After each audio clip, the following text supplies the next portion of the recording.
Bonsoir et bienvenue en Grèce pour la 6e manche du championnat du monde des rallyes 2003. Le rallye de l'Acropole, c'est un grand classique du championnat du monde puisqu'il fête cette année sa 50e édition. Tout de suite, c'est parti pour 3 jours de course dans la chaleur, dans les pierres et dans la poussière. Depuis la 3e manche de la saison en Turquie, l'Anglais Richard Burns occupe la tête du championnat du monde des rallyes. Sa position, enviable mathématiquement, lui vaut de rouler en premier sur la route lors de la première étape. Vendredi, Burns balaie donc la trajectoire avec les 4 roues motrices de sa 206, ce dont profitent ses poursuivants. Son équipier Gronholm est gêné lui aussi par le phénomène, mais moins que Burns. Sur les 24 km de la première spéciale, le Finlandais perd 10 secondes, l'Anglais déjà 20 secondes. Le premier leader de ce rallye de l'Acropole s'élance du 9e rang dans l'ordre de passage. Mais ce n'est pas la seule explication au beau début de course du Belge François Duval. Duval signe le meilleur temps de la première spéciale devant son équipier Martin. Les 2 Ford Focus sont en tête de la course.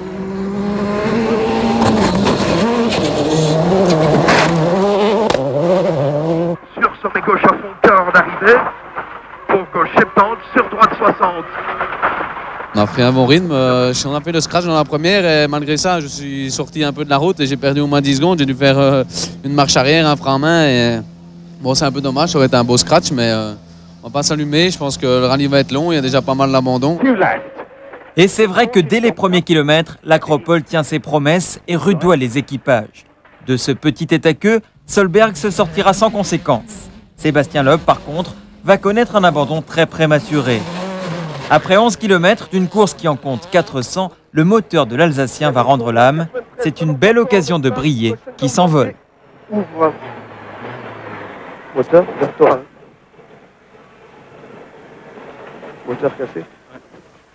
On a vu en Argentine que la voiture était bien. On voit ici que Macré et Sainz vont vite, donc la voiture est toujours bien.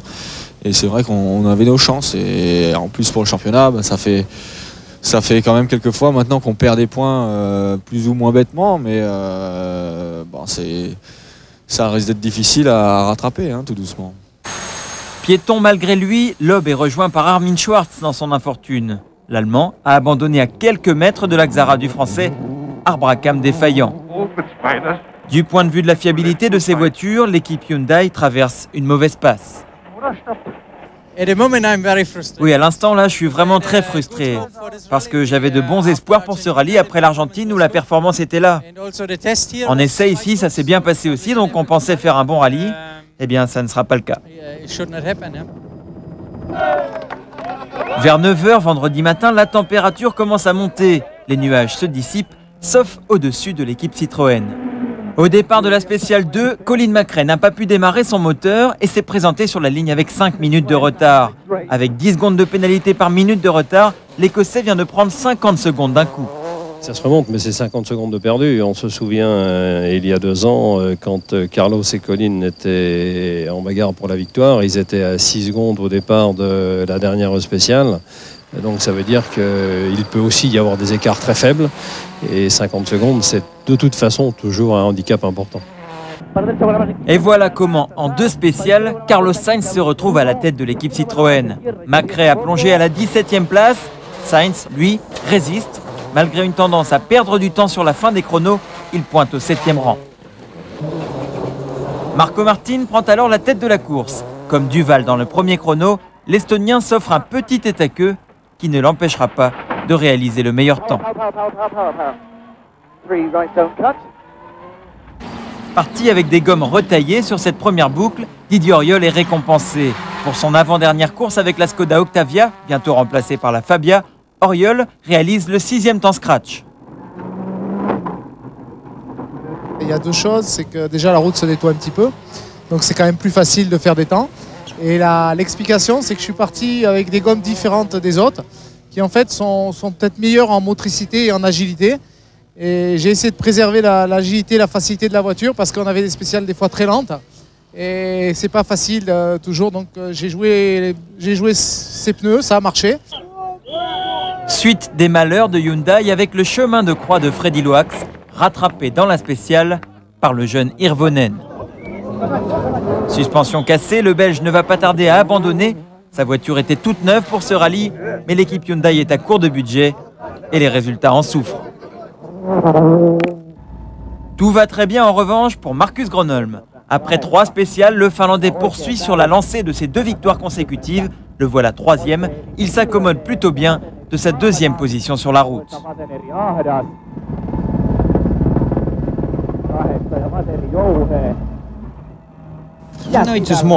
C'est seulement un petit problème, parce qu'en fait on pourrait égaler les chronos de ceux qui partent derrière nous, mais bon, tout ça on le savait avant le départ, c'est comme ça. Mais Peugeot possède dans ses rangs un pilote encore plus rapide que Gronholm sur cette première étape. Depuis le début de saison, Rovanperä n'a pas beaucoup de réussite. Mal classé au championnat, il s'élance en 11e dans les spéciales et en profite pour signer 3 meilleurs temps d'affilée.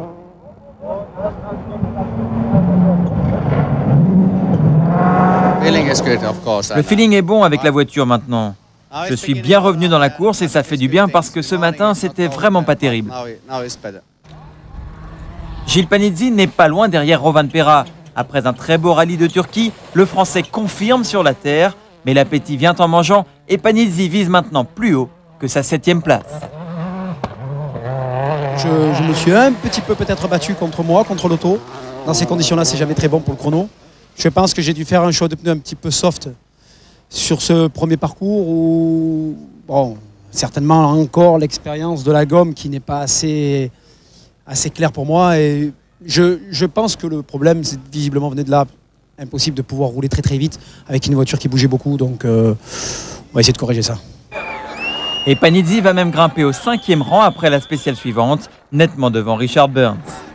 Malgré des problèmes de boîte de vitesse, l'Anglais peut profiter d'une nouveauté plutôt confortable à la demande de la FIA qui mène des essais en vue d'une future réglementation.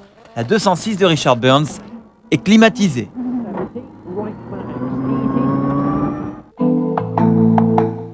40 degrés, 50 degrés, ces températures sont fréquentes dans une voiture de rallye, en particulier sous l'écrasant soleil de l'Acropole.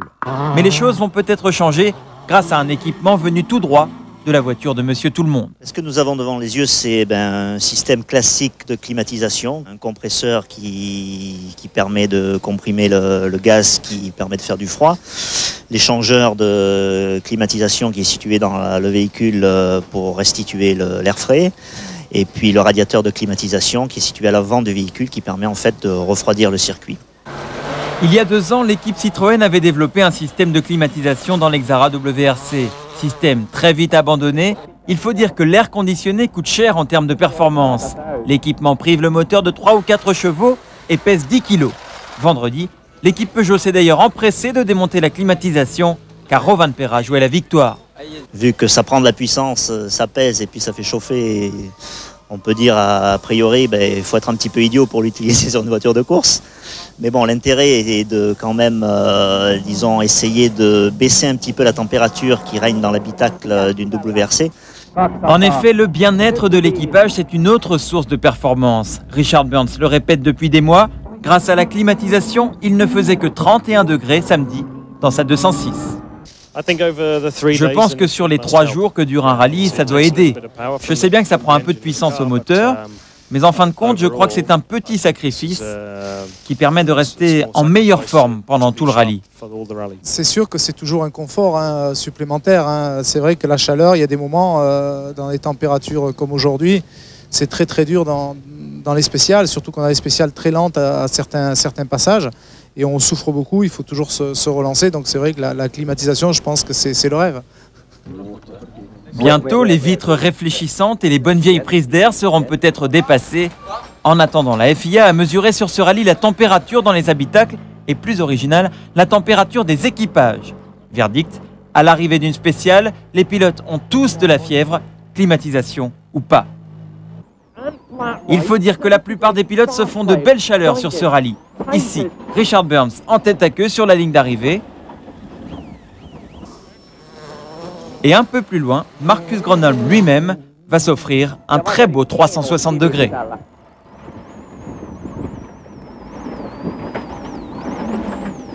Le Finlandais perdra une dizaine de secondes dans la spéciale numéro 4. J'ai fait juste un tête à queue. J'ai perdu un peu de temps à faire demi-tour. Mais l'essentiel, c'est que je n'ai rien touché et que la voiture soit intacte. C'est juste un peu de temps envolé. Plus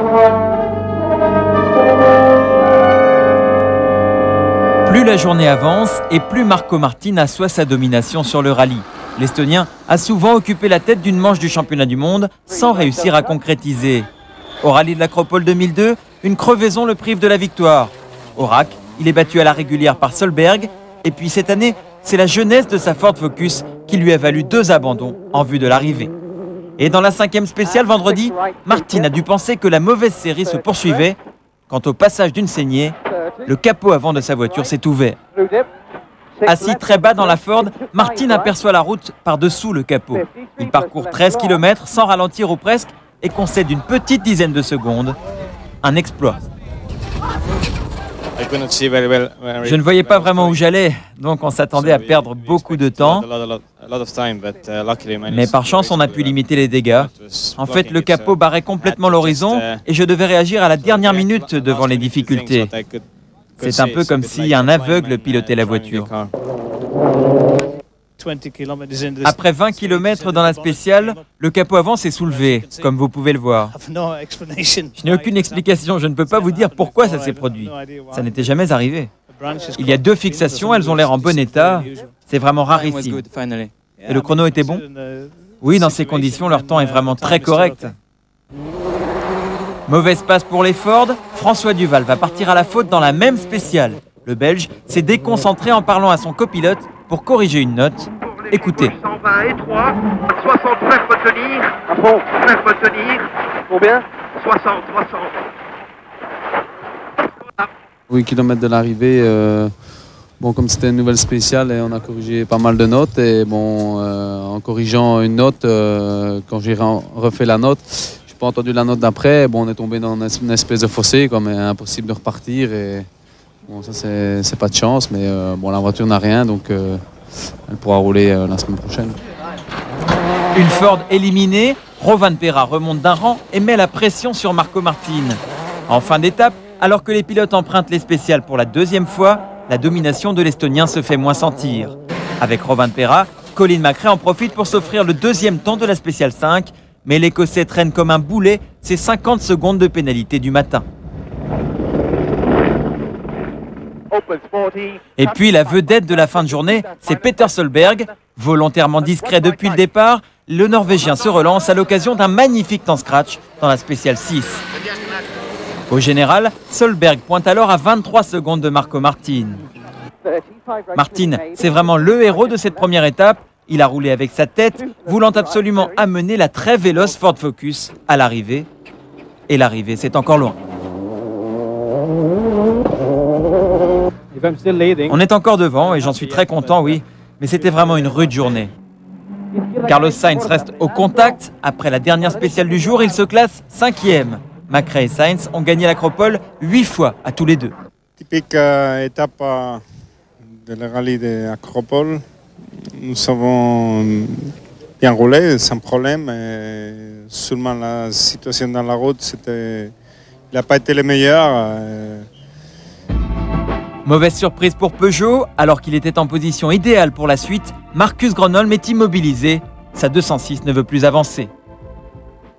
Par téléphone, on lui explique quel tuyau, chercher à brancher, débrancher pour essayer qu'il se dépanne tout seul, mais c'est mal parti. Mal parti parce qu'il est encore il a 6 km d'ici, et il doit pointer pour la mise hors course dans 3 minutes. Et pour l'instant, la voiture n'a pas redémarré, donc j'ai peur que ce soit fini. Je vais poser une question idiote, mais il y a de l'essence dans le réservoir? Il y a de l'essence, il lui reste 14 litres d'essence. C'était pas un problème d'essence, c'est un problème de pompe. Et en effet, Gronholm ne repartira pas. L'homme aux 3 victoires cette année peut rentrer à la maison.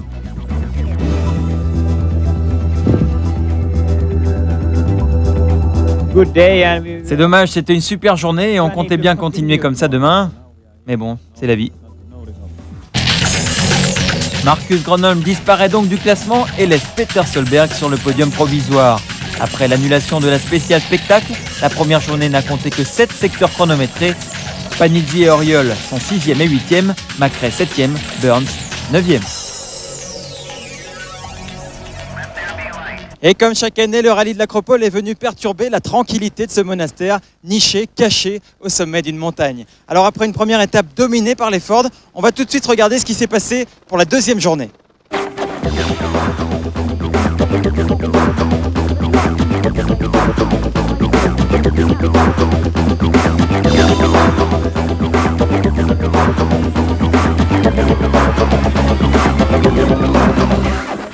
Samedi, la première spéciale démarre à 6h56 du matin.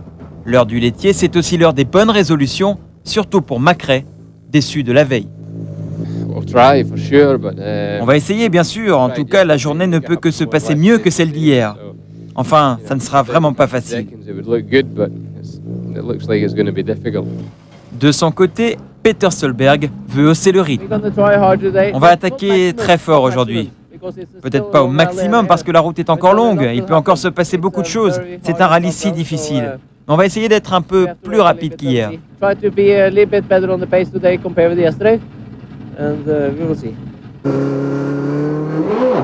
Sitôt dit, sitôt fait pour le flamboyant norvégien. Celui que l'on surnomme Hollywood Solberg est le plus percutant samedi matin. Spécial 10, spécial 11, Solberg fait coup double. En l'espace de 2 temps scratch, le voilà revenu à 6 secondes de Martin. Martin qui peut s'inquiéter aussi de la menace Rovanperä. Avec 4 voitures différentes aux 4 premières places, le rallye de l'Acropole offre alors un spectacle palpitant.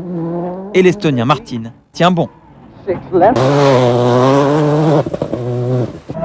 Retour en Grèce au rallye de l'Acropole, au moment où la course du Finlandais Rovanperä bascule.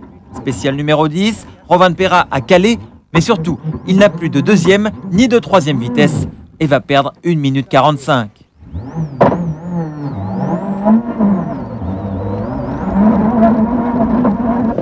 Conséquence, Marco Martin rattrape Rovanperä sur la spéciale. L'Estonien est gêné par la poussière.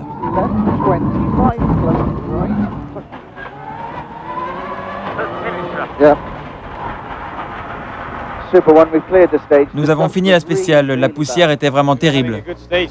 On était en train de faire un bon temps quand Harry a eu ses problèmes. Nous avons été vraiment gênés. On s'est même arrêté 2 fois pour savoir où était la route. On a dû perdre vraiment beaucoup de temps sur Peter. Martin a vu juste, lui qui a su composer avec son capot levé la veille, ne peut rien faire contre la poussière. Solberg le devance de 11 secondes sur 23 km. Dans la spéciale suivante, c'est au tour de Peter Solberg d'être en difficulté. Alors qu'on voyait le Norvégien fondre sur Martin, il va abandonner une partie de ses espoirs sur un problème de transmission. Solberg perd près d'1 minute sur Sainz, et bien sûr, ça l'énerve. On roulait vraiment bien quand la transmission à l'avant a commencé à devenir bizarre. On a juste attaqué alors le plus possible pour éviter de perdre trop de temps.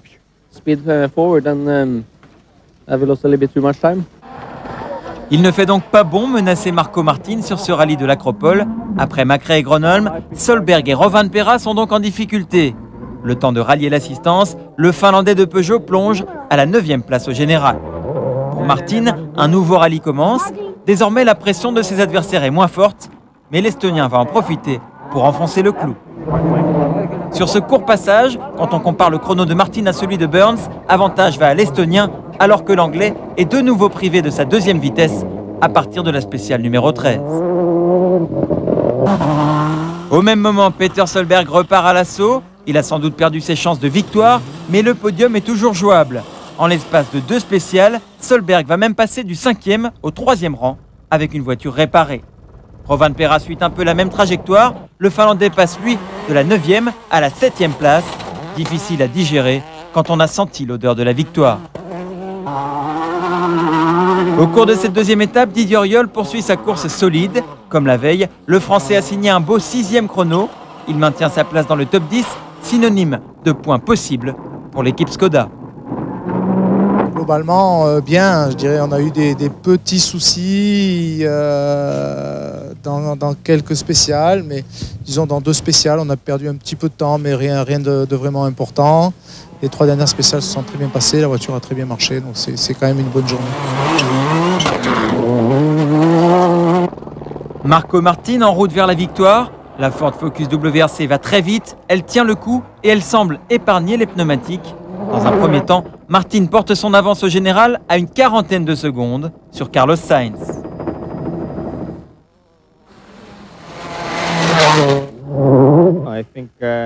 Dans cette spéciale, je crois qu'Harry avait les mêmes pneus que nous, mais les siens étaient complètement détruits. Alors que nous avons pu garder le même rythme pendant toute la spéciale, pas seulement sur la première partie. Pour Carlos Sainz, c'est un mauvais choix de pneus qui va faire la différence. Les pilotes Citroën vont monter des gommes étroites et le payer cher. Sainz perd alors le contact avec le leader de la course, sous les yeux de Guy Fréquelin, présent au bord des spéciales. Sur les 34 km de la spéciale 13, Sainz et Macrae font le même chrono, au 10e près. Colin et Carlos sont deux garçons qui connaissent très bien le rallye. Justement, comme ils le connaissent bien, ils ne peuvent pas ne pas y croire, parce qu'ils savent que tout peut arriver dans un rallye comme celui-ci. Et s'il y en a deux qui y croient, je crois que ce sont bien eux. Après un début difficile pour Citroën, les deux Xara encore en course sont revenus aux 2e et 4e places. De son côté, Richard Burns continue son parcours difficile, émaillé de figures libres et d'ennuis mécaniques. L'Anglais devance Rovanperä et Panizzi, 8e après cette deuxième étape. Le Français a perdu 1 minute d'un coup dans la spéciale 13, mais il est toujours classé dans les points.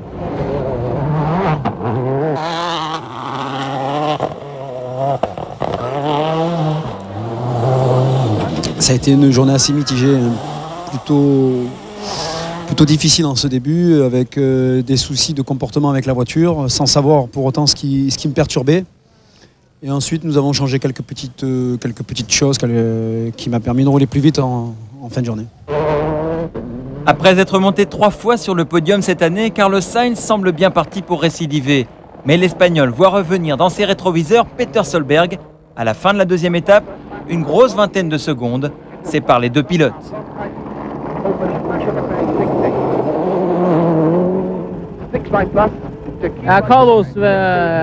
Carlos, il faut vraiment qu'on essaye d'aller le chercher demain. Et pas Marco? Ah, lui, il doit faire une erreur. Il n'a pas le choix. J'en ai bien fait une aujourd'hui, moi. Solberg et Martin sont de la même génération que Sébastien Loeb. Des trois, seul Martin n'a pas encore gagné de rallye, mais l'Estonien n'en a jamais été aussi proche.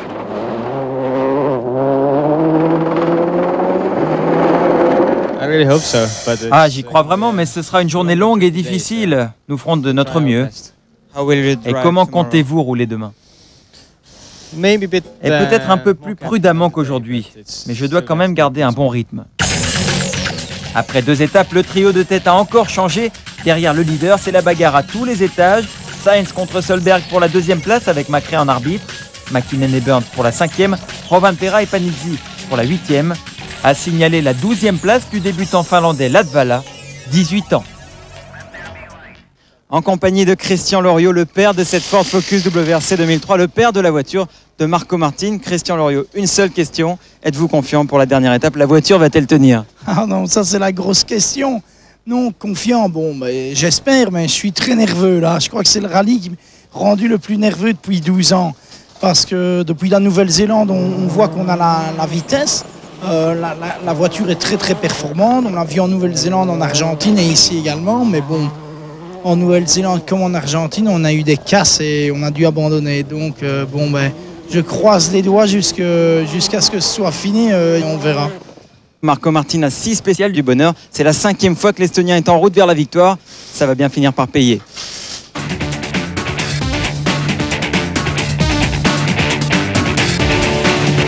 Pour la 50e édition du rallye de l'Acropole, le vainqueur viendra ajouter son nom au plus grand pilote de l'histoire du rallye.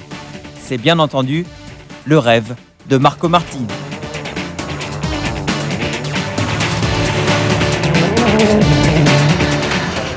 Mais dimanche matin, l'équipe Ford est sous pression. Du patron au pilote, de l'ingénieur au mécanicien, chacun a dans l'esprit cette victoire annoncée. Ce serait le premier succès de la saison pour les hommes de Malcolm Wilson. Alors l'équipe est-elle inquiète ou excitée? Je pense que chacun est tout simplement concentré sur son travail. Bien sûr, il y a une certaine pression sur toute l'équipe.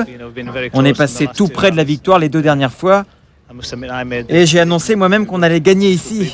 Donc vous devinez bien que moi aussi j'ai la pression. En général, Peter Solberg n'a pas besoin du soutien de ses supporters pour être hyper motivé. N'empêche, en s'élançant dans ce chrono, le Norvégien n'imagine sans doute pas qu'il va distancer Carlos Sainz de 16 secondes. Into 2 right minus, extra long, tightens. Solberg applique à la lettre sa stratégie dans ce rallye, partir doucement et hausser le rythme jusqu'à l'arrivée. D'un seul coup, Sainz a perdu la plus grande partie de son avance.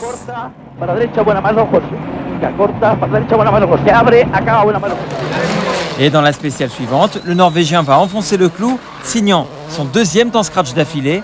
Voilà Solberg revenu à 9 dixièmes de la Citroën après les 3 premières spéciales de la dernière étape. Peter, 9 dixièmes entre vous et Carlos Sainz, vous devez vraiment y croire, non?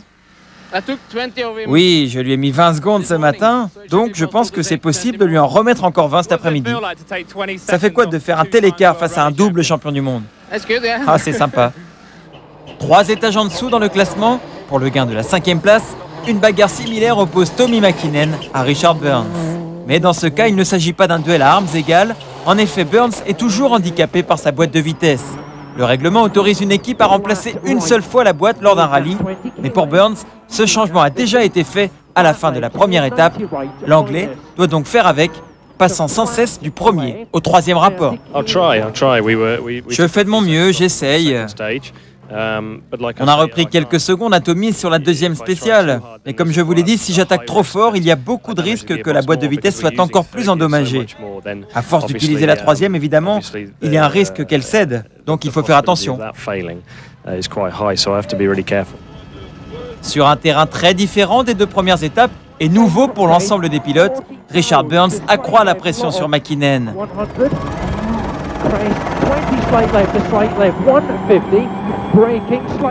Malgré lui, le Finlandais n'arrive pas à profiter des faiblesses de la voiture de Burns et le pilote Subaru voit sa maigre avance fondre, spéciale après spéciale. Avec une exception ici dans le 19e chrono que Mäkinen remporte, c'est le premier scratch du Finlandais de Subaru depuis le départ du rallye.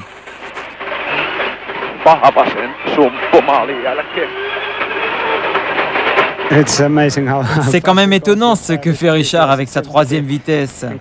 Le moteur de la Peugeot m'a l'air incroyable. Avec 3 vitesses, je suis sûr que ça ne doit vraiment pas être facile pour lui. Richard qui a couru quand même la moitié du rallye sans 2e rapport, hein. Ça il faut quand même le savoir. Donc ça éclaire encore plus sa performance que nous trouvons assez exceptionnelle. On a retrouvé Richard Burns.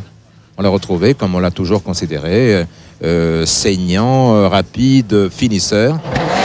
À 3 spéciales de l'arrivée, Gilles Panizzi réalise sa meilleure performance depuis le départ, un 2e temps.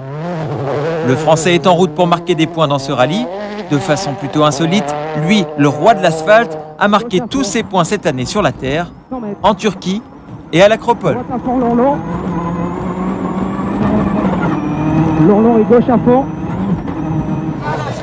Mais le héros de cette 20e spéciale, le voici, c'est un Peter Solberg déchaîné qui va dépasser Carlos Sainz. Le Norvégien améliore de 10 secondes le temps réalisé sur le premier passage dans le même chrono et reprend la 2e place qu'il avait dû abandonner en début de 2e journée. Sainz fait tout ce qu'il peut, mais il est distancé de 6 secondes 5 sur 18 km par le jeune pilote de Subaru. Para derecha calenta, poca tarde de cierre, se cierra, abrirse 1, ¿cuánto? 16.06. Pour Marco Martin, la marche vers la victoire est plutôt tranquille. Comme prévu, l'Estonien adopte un rythme soutenu mais mesuré, laissant échapper quelques petites secondes de ci de là. Techniquement, sa Ford Focus tient le coup, même si Martin et son copilote Michael Park sont à l'écoute du moindre bruit suspect. 3 minus right, 3 minus left, Eddie. 53 right. Dans ce rallye aux 1000 rebondissements, le pauvre Solberg n'aura pas passé une seule étape tranquille. Les dernières mésaventures du Norvégien se déroulent dans l'avant-dernière spéciale et elles vont lui faire perdre le bénéfice de sa 2e place qu'il avait conquise brillamment à 2 reprises. Acte 1, Solberg cherche à distancer Carlos Sainz, il attaque et en fait trop. Non. Phil Mills, le copilote, a eu très peur. La Subaru est abîmée, mais Solberg continue sa route. Acte 2, encore plus spectaculaire. Colin McRae, parti 2 minutes avant Solberg, connaît un problème technique. Boîtier électronique défaillant à cause de la chaleur. L'Écossais s'arrête, son copilote Derek Ringer plonge sur le capot. Résultat, McRae perd sa 4e place. Mais quand la Citroën repart, Solberg n'est pas très loin derrière elle. Dans la poussière, le pilote Subaru perd beaucoup de temps avant de forcer le passage à coup de pare-choc. Bilan, 15 secondes en volée pour Solberg qui ne reverra plus Carlos Sainz.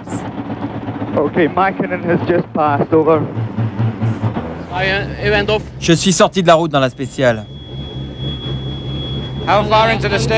Et ensuite, Colin était devant nous et il ne s'est pas garé. Le moteur s'est arrêté et il n'y avait plus d'accélérateur.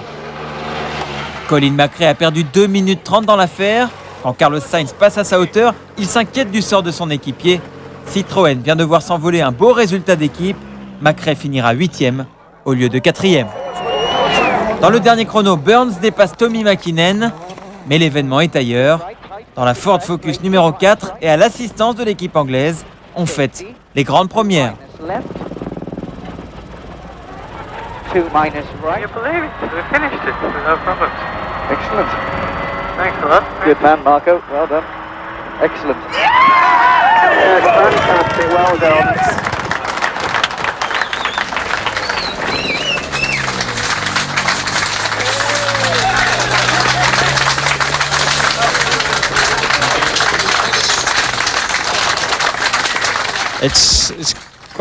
C'est vraiment bon, je dois dire. Je suis particulièrement heureux d'obtenir ce résultat avec la nouvelle Focus. L'équipe a dû fournir des efforts énormes pour faire de cette toute nouvelle voiture une machine à gagner. Et moi, je suis heureux d'avoir réussi à récompenser tout le monde par une victoire.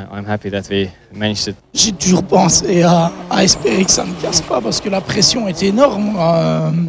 Et bon, comme ça fait 2 rallyes qu'on était vraiment bien, et puis qu'on a cassé avec des bêtises au moment où on était en bonne position. Mais là, jusqu'à la dernière minute, il fallait que ça tienne, quoi. Et de temps en temps, on a eu des émotions. À une spéciale de la fin, il nous a téléphoné, il a dit les amortisseurs ont l'air durs, mais je crois que c'était dans sa tête. À 2 spéciales de la fin, on avait vu quelque chose sur les acquisitions de données qui nous faisait un peu peur, mais en fait, c'était rien. Donc, on a été tout le temps à l'affût du moindre problème pour essayer de contrecarrer avant que ça n'arrive. Mais bon, ça a marché. L'événement du week-end, c'est donc la toute première victoire de Marco Martin. Premier succès aussi pour la Ford Focus WRC 2003. Sainz et Solberg complètent le podium. Côté français, Panizzi finit 7e, Auriol 9e. A noter la belle course du plus jeune pilote jamais engagé dans une voiture d'usine, Latvala, 18 ans, finit 10e. Au championnat, la régularité de Richard Burns paye. L'Anglais a marqué à tous les rallyes et il prend de l'avance sur Sainz, passé devant Gronholm. Grâce à sa victoire, Martin remonte à la 4e place, Loeb est 7e. Et puis chez les constructeurs, c'est le statu quo. Peugeot a encore 11 points d'avance sur Citroën. Enfin, il faut souligner la performance de Simon Jean-Joseph, 16e au classement général. Frappé par la limite d'âge de 30 ans, Jean-Jo ne dispute pas le championnat du monde junior, ce qui ne l'empêche pas de remporter la catégorie 1600 cm3 de roue motrice. Alors pour terminer cette émission, on va aller voir un autre vainqueur de ce rallye de l'Acropole, c'est Brice Tirabassi qui vient de remporter la catégorie Super 1600, le championnat du monde junior. Brice, vous avez été en tête du départ à l'arrivée. On a l'impression que vous avez complètement contrôlé cette course, c'est vrai ? Contrôler, c'est un grand mot. Non, mais c'est vrai que je suis très content pour une première en Grèce. C'est un rallye très difficile où il a fait très chaud et on a su gérer du début jusqu'à la fin la mécanique et le pilotage. Parce que Daniel Carson derrière nous poussait très fort, donc c'était un rallye vraiment très difficile. Merci Brice Tirabassi, bravo. Cette émission est terminée. Brice Tirabassi ne sera pas dans 15 jours au rallye de Chypre. Il y aura en revanche le grand championnat du monde, le WRC, avec Marco Martin et tous les autres. Bonne fin de soirée sur TF1. Au revoir.